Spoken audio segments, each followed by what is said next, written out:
नारायण भज मन नारायण नारायण नारायण भज मन नारायण नारायण नारायण श्रीमन नारायण नारायण नारायण श्रीमन नारायण नारायण नारायण भज मन नारायण नारायण नारायण भज मन नारायण नारायण नारायण श्रीमन नारायण नारायण नारायण श्रीमन नारायण नारायण नारायण।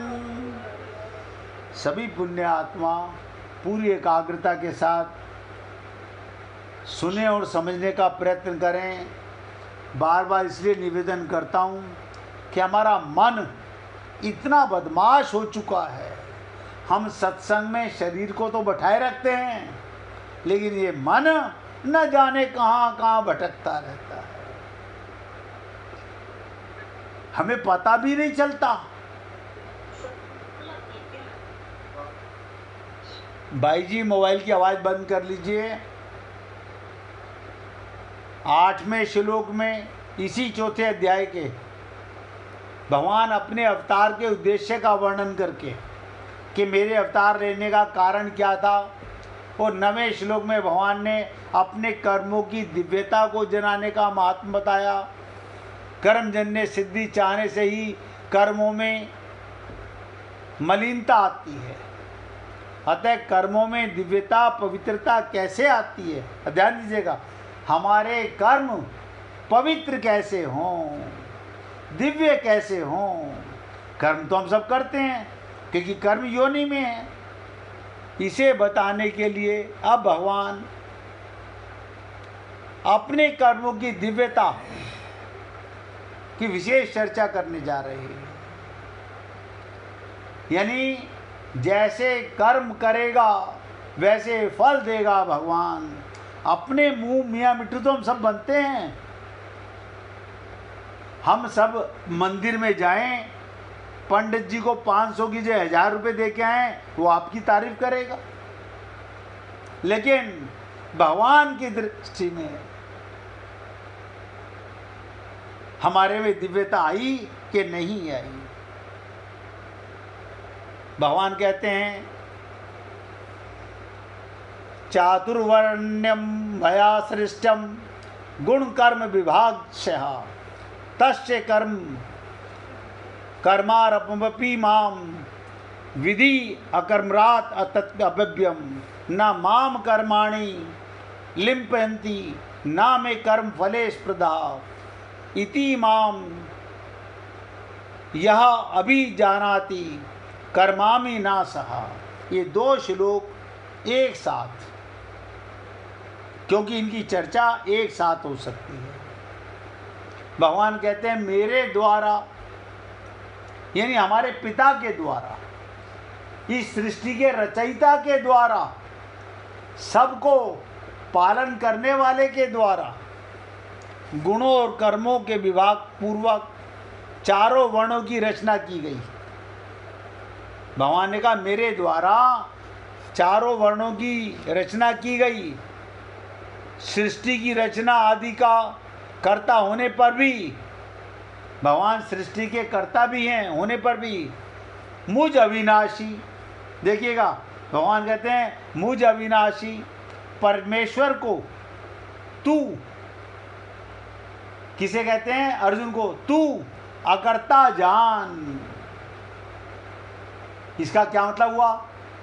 भगवान कहते हैं सारे कर्म, इस सृष्टि की रचना करना, सबको करने की शक्ति देने के बाद तू मुझे अकर्ता जान। इसका क्या हमें भाव लेना चाहिए? हमें भी अपने को कर्ता नहीं मानना चाहिए। क्या मतलब? करते हो तुम कन्हैया, मेरा नाम हो रहा है, ये विश्वास होना चाहिए। मैं कुछ नहीं करता, क्योंकि जहां मैं करूंगा वहां पाप होगा। मैं करता बनूंगा तो मैं पाप करूंगा। कारण क्या कहते हैं भगवान? कारण कर्म में फल मेरी स्पर्धा नहीं, मैं किसी कर्म में फल की इच्छा नहीं करता, इसलिए मुझे कर्म लिप्त नहीं करते। भगवान के कर्म उन्हें लिप्त क्यों नहीं करते? क्योंकि उन्हें फल की इच्छा नहीं है। और हम लोग कर्म करते हैं, फल की पहले उम्मीद करते हैं, इसका क्या फल मिलेगा। लोग पूछते हैं हम सत्संग सुनेंगे हमें भगवत प्राप्ति हो जाएगी। अब आप सोचिएगा, आपको सत का ज्ञान हो जाएगा, आपको भगवत प्राप्ति हो जाएगी। एक एक शब्द ध्यान दीजिएगा, मैं आप सबसे निवेदन कर रहा हूं, आपको सत्य का ज्ञान हो जाएगा, अपना ज्ञान हो जाएगा, अपने परमात्मा का प्रेम ज्ञान हो जाएगा। जब तक अपना पता नहीं, अपने का पता नहीं चलेगा। फिर तो यही रहेगा, मैं ढूंढ फिरी जग सारा, मैं मिला ना प्रीतम प्यारा, मैं कुंजन कुंजन भटकी। ये कहते ना, मैं वृंदावन आन के अटकी। ये वृंदावन क्या है? आपका हृदय वृंदावन है, इसे वृंदावन बनाइए। आप कहेंगे क्यों? वहां तो गोपी ग्वाल, गोपियां और भगवान, वहां तो प्रेम राधा और कृष्ण है। आपके हृदय में कौन है? आप बताइए। अपने हृदय को वृंदावन क्यों नहीं बनाते? आप आत्मा और आपका प्रीतम परमात्मा अंदर प्रेमी बैठा है, इंतजार कर रहा है, जयमाला लिए बैठा है, और हम लोग बाहर की जयमालाओं में खुश हो रहे हैं, बाहर के ख्वाब देख रहे हैं मरने वाले शरीर से। इसलिए भगवान कहते हैं मैं किसी कर्म में लिप्त नहीं होता। इस प्रकार किसी ने कुछ पूछा, भैया मिश्रा जी कुछ पूछना चाहते हैं? अच्छा अच्छा, कोई बात नहीं भैया। इस प्रकार जो मुझे, भगवान क्या कहते हैं? इस प्रकार जो मुझे तत्व से जान लेता है। अब यहीं पर ही आप अंदाज लगा लीजिएगा। भगवान कहते हैं जो मुझे जान लेता है वही अपने को जान लेगा। हमें तत्व का कब ज्ञान होगा? आत्मा का ज्ञान कब होगा? जब हम परमात्मा को अपने अंदर खोजेंगे। हम तो बद्रीनाथ घूमने आ रहे हैं, वहाँ भगवान बैठे हुए, केदारनाथ में भगवान बैठे हैं। सृष्टि की कोई जगह ऐसी बता दीजिए या भगवान नहीं बैठे हुए। आप बताइए, छल कपट करने वाले राम मंदिर को नहीं छोड़ते, वहाँ भी चोरों की जमात लगी हुई है। हमारे बांके बिहारी मंदिर में भी चोरों की जमात लगी हुई है। ऐसा कोई धाम नहीं है जहाँ चोर नहीं है। लेकिन सबसे बड़ा चोर, जिसे चित्त चोरा कहा गया, वो आपके हृदय में बैठा हुआ है। सबसे बड़ा चित्त चोर, लेकिन उसकी तरफ हमारी दृष्टि नहीं जाती। तो भगवान कहते हैं जो मुझे तत्व से जान लेता है, वो भी, ध्यान दीजिएगा, राज खोल दिया भगवान ने, कर्मों में नहीं बंधता, अपने को कर्ता नहीं मानता, अपने को आत्मज्ञान जान जाता है, हो गई भगवत प्राप्ति। इतनी सी बात, सारी सृष्टि का मालिक, हमारा परम पति ईश्वर हमारे अंदर बैठा हुआ है और हम उसकी गोदी में हैं। वो अपनी पत्नी को, देखो उसके साथ कोई रिश्ता बना लो, बाहर पति को बेटा नहीं कह सकते, पत्नी को बेटी नहीं कह सकते, लेकिन वो बेचारा ऐसा पिता, ऐसा पति, ऐसा प्रेमी, उसे कुछ भी कह लो।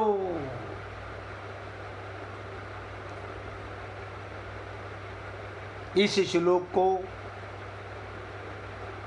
फिर दोबारा बताने जा रहा हूं, फिर इसकी व्याख्या करेंगे। भगवान कहते हैं मेरे द्वारा गुणों और कर्मों के विभाग का चारों वर्णों के रचना की गई। सृष्टि का रचयिता परमात्मा है। आपको लगता होगा कि ब्रह्मा जी है, वो तो भगवान का नौकर है, भगवान का नौकर है। ये जितने देवता हैं सब भगवान के नौकर हैं।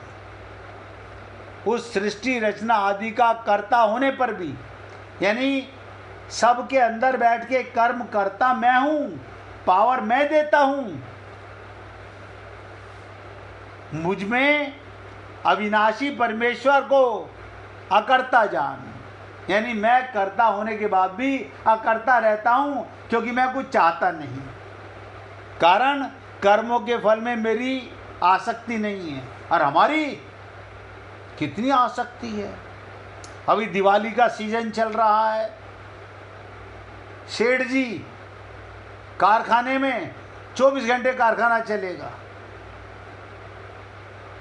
18 घंटे दुकान खुलेगी। किसकी दुकान है? अरे मेरी दुकान है तो पाप है, भगवान की दुकान है तो सेवा है, अपना कारखाना है सब पाप कर रहे हैं। ये ज्ञानता बड़ी मुश्किल से जाती है। तो भगवान कहते हैं मेरी किसी में आसक्ति नहीं कर्म में, इसलिए मुझे कर्म लिप्त नहीं करते, मुझे कोई कर्म नहीं फंसाता। इस प्रकार जो मुझे तत्व से जान लेता है वो भी कर्मों में नहीं बंधता। आप और हम लोग बंध जाते हैं, बंध जाते हैं। कोई बात नहीं, बुरा मत मानिएगा। हम अज्ञानता में बंधे हुए थे, ज्ञान में निकल जाएंगे। भगवान के शब्दों को, एक एक शब्द को अमृत समान समझ करके पिएंगे तो हमारा कल्याण हो सकता है। लेकिन कब? जब हम पूरी तरह से ये कटिबद्ध होंगे। अब सर फूटे या माथा, मैंने तेरी राह पकड़ ली, मुझे इसी जन्म में, इसी देह में आत्मज्ञान और भगवत प्राप्ति करनी है। मुझे अब दोबारा संसार में नहीं भटकना। तो भगवान ने जब कहा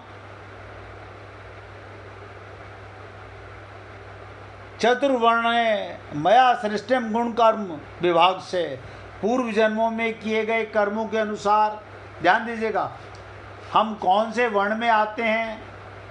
पूर्व जन्मों में किए गए कर्मों के अनुसार सात्विक कर्म, राजस कर्म और तामस कर्म, इन 3 गुणों में किसी के अंदर सात्विक गुण ज़्यादा होता है, किसी में राजस गुण ज़्यादा होता है, किसी में तामस गुण ज़्यादा होता है। तो सृष्टि की रचना के समय उन गुणों के अनुसार, कर्मों के अनुसार भगवान ब्राह्मण, क्षत्रिय, वैश्य, शूद्र बना देते हैं। आप और हम लोग अपनी इच्छा से ब्राह्मण के घर में नहीं आए हैं, ये रट लीजिएगा। आप और हम लोग अपनी इच्छा से नहीं आए हैं। भगवान कहते हैं तुम्हारे पूर्व जन्मों के कर्मों के अनुसार आपको मैंने 4 वर्णों में भेजा। इन चारों वर्णों की रचना भगवान स्वयं करते हैं। क्या मतलब? जो पिछले जन्मों में सत्य गुण वाला था उसे ब्राह्मण के घर में भेज दिया। जो रजोगुण की प्रधानता वाला था, भगवान ने थोड़ा ना बांटे हैं। ना वही है। भगवान यही बताने जा रहे हैं भैया। हाँ, यही बताने जा रहे हैं भगवान के पूर्व जन्मों का फल कौन देता है? भगवान देते हैं। तो भगवान कहते हैं आपके ये जो हम वापस संसार में क्यों आए? क्योंकि माया के 3 गुण, अब देखिएगा, नरेंद्र भाई ने पूछा तो वो थोड़ा डिटेल में बताने का प्रयत्न करूंगा। माया के 3 गुण, हमारे बंधन के 3 गुण, सात्विक, राजस और तामस। मैं यहाँ पैसा कमाता कमाता मर गया, इसका मतलब अगले जन्म में मुझे एक ऐसी वैश्य परिवार के घर में जन्म मिल जाएगा, व्यापारी के घर में जन्म मिल जाएगा, और मैं सात्विक पूजा पाठ करता हुआ मर गया तो भगवान मेरे को जब भी मनुष्य शरीर देंगे ब्राह्मण के कुल में भेज देंगे। मैं देश की रक्षा करते हुए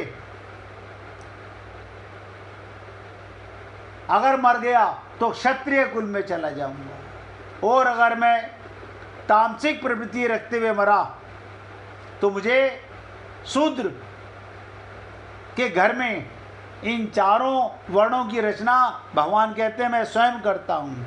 सत्गुण की प्रधानता वाले, पूजा पाठ करने वाले ब्राह्मण की रजोगुण की प्रधानता, सत्गुण की गौणता से क्षत्रिय की पैदा होती है, और रजोगुण की प्रधानता और तमोगुण की गौणता वाले को वैश्य के घर में भेजता है, और तमोगुण की प्रधानता वाले को शूद्र के घर में भेजता है।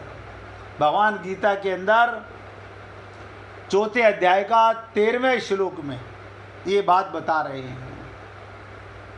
चतुर्वर्ण्यम, प्राणी मात्र का उपलक्षण है, उसका तात्पर्य है मनुष्य ही 4 प्रकार के नहीं होते। ध्यान दीजिएगा, अब यहाँ पर यह भी समझ लीजिएगा, पशु पक्षी वृक्ष आदि भी 4 प्रकार के होते हैं। आप हम लोग अपनी जाति को तो मान लेते हैं, अब हम ब्राह्मण परिवार में आए, इसका मतलब पिछले जन्मों में हम सात्विक गुण में फंसे हुए थे। अच्छे तो थे लेकिन फंसे हुए थे, माया के बंधन में थे। जैसे पक्षियों में कबूतर को ब्राह्मण कहा गया, ध्यान से सुनिएगा, बाज आदि को क्षत्रिय कहा गया, चील को वैश्य कहा गया, और कौवे को शूद्र पक्षी कहा गया। इसी प्रकार वृक्षों में पीपल ब्राह्मण है, नीम क्षत्रिय है, इमली वैश्य है, और बबूल कीकर आदि शूद्र वृक्ष हैं। तो चतुर्वर्ण्यम पद से मनुष्य को ही लेना चाहिए, क्योंकि वर्ण विभाग को मनुष्य ही समझ सकता है, ना पशु समझ सकता है, ना पक्षी समझ सकता है।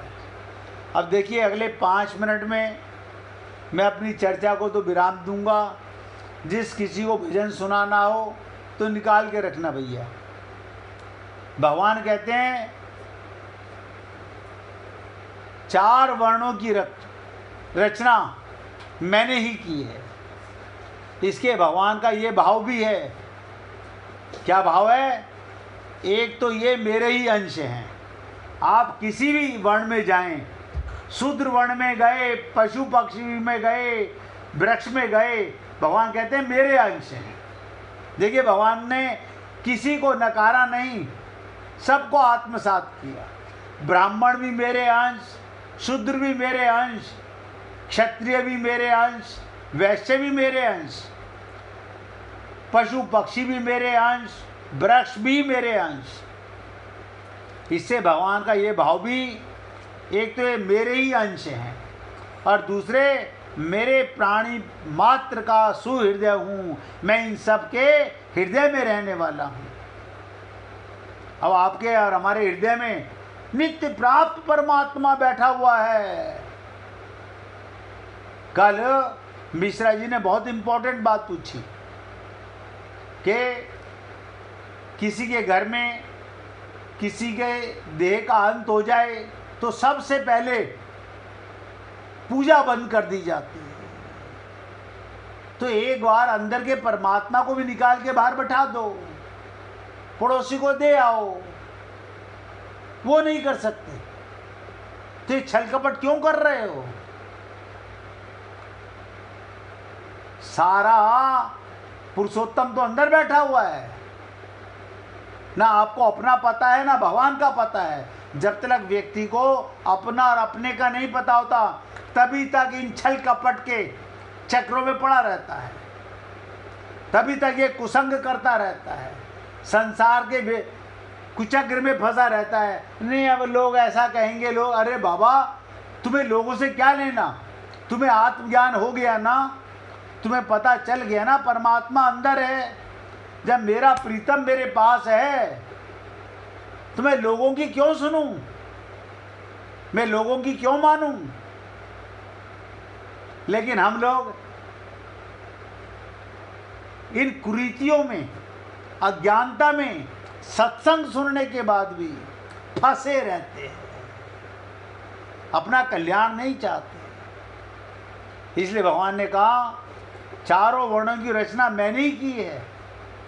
इससे भगवान का ये भाव है, एक तो ये मेरे अंश हैं और दूसरे मैं प्राणी मात्र का हृदय में रहने वाला हूँ, सुहृदय हूँ। आप बताइए, यानी भगवान की बात को भी हम गंभीरता से नहीं लेते। इसलिए मैं सदा उनके हित की ओर देखता हूँ। भगवान हर पल हमारा कल्याण चाहते हैं, हमारा उद्धार चाहते हैं।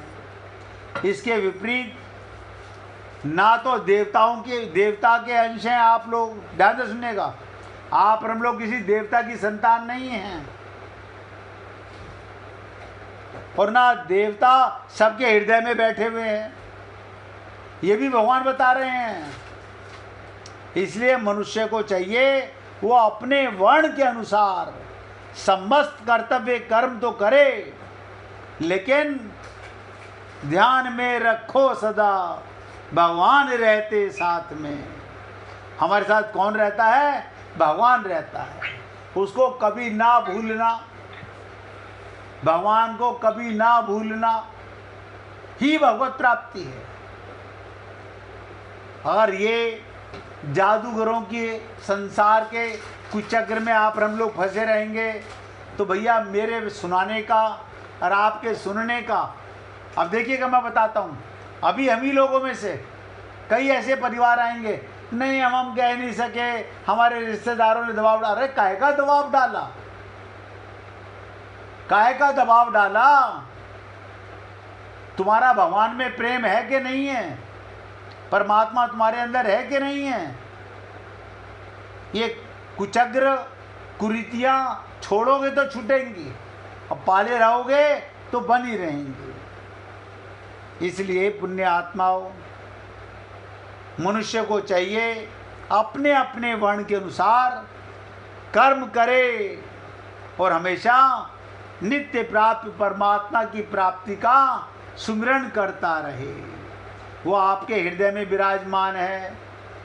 अब कौन भक्त भजन सुनाना चाहता है?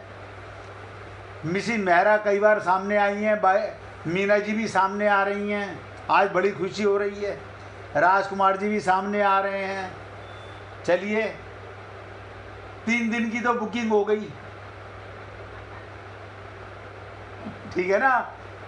इधर गुड्डी जी भी तैयार थी, तो 4 दिन की तो बुकिंग, ये वीना जी भी तैयार हो गई, तो 5 दिन की बुकिंग हो गई। आज मिसिस मेहरा कई बार आई हैं, आज उनको मौका मिलेगा, कल मीना जी को मिलेगा। सुनाइए। राधे राधे जी। गोपाल चले आओ, गोविंद चले आओ, गोपाल चले आओ, चले हे मुरली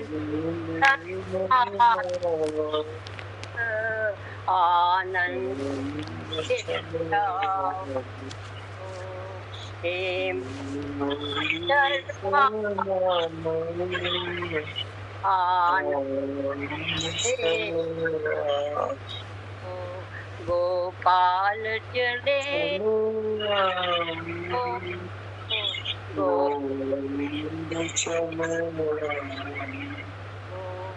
सुनते राधावर भक्तों की ही सुनते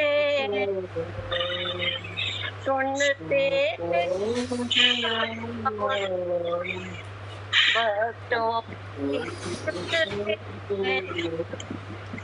तुम भक्त के हो भगवन दुनिया को दिखा जा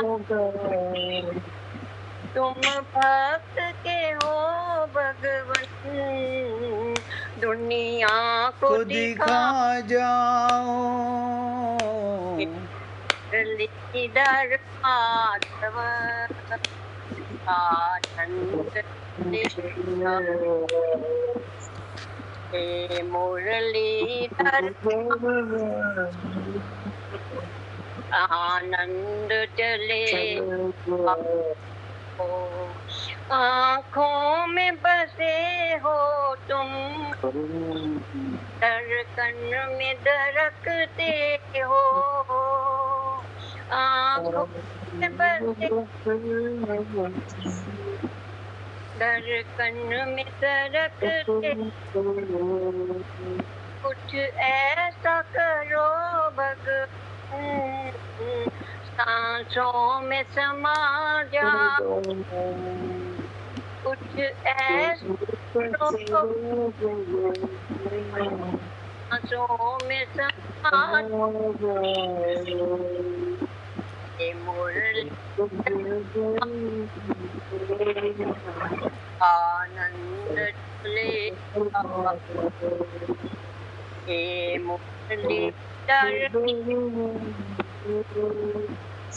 आनंद चले एक शरत समाने से इस दिल ने लगाई एक शरत जमाने से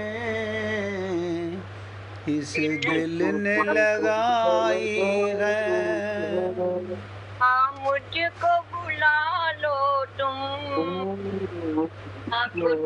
चलते क्या मुझको बुला लो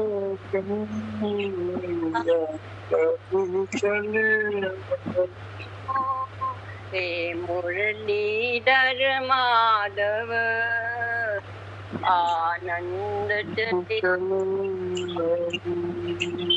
हे मुरलीधर आनंद तेरे दर्शन को मोहन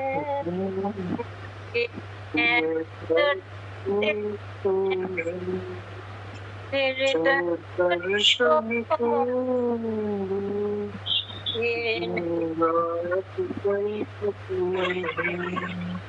एक पल भी चैन नहीं दिन रैन बरसते हैं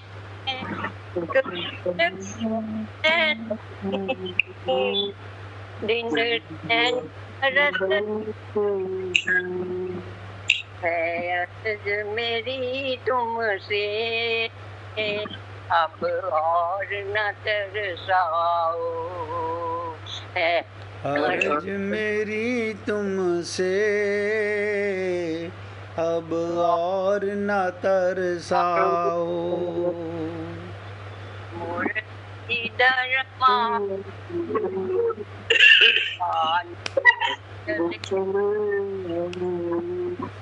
हे मुरलीधर माधव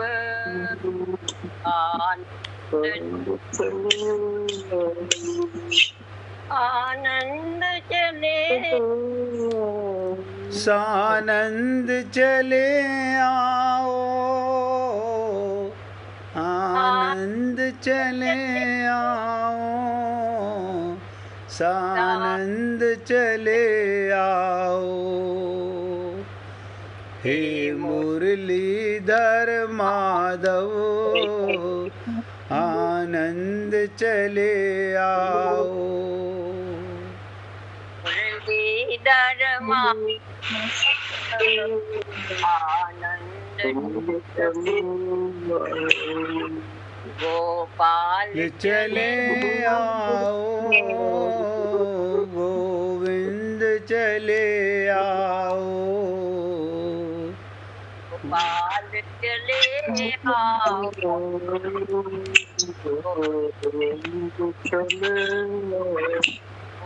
बोलिए वृंदावन बिहारी लाल की जय। जय जय श्री राधे, जय जय श्री राधे। बोलिए लाल जी का मंगल हो, सभी भक्तों का मंगल हो। सबको राधे राधे भैया, सबको राधे राधे भाई, राधे राधे। सबको राधे राधे भैया, राधे राधे। सबको राधे राधे जी, राधे राधे। राधे राधे जी, राधे राधे।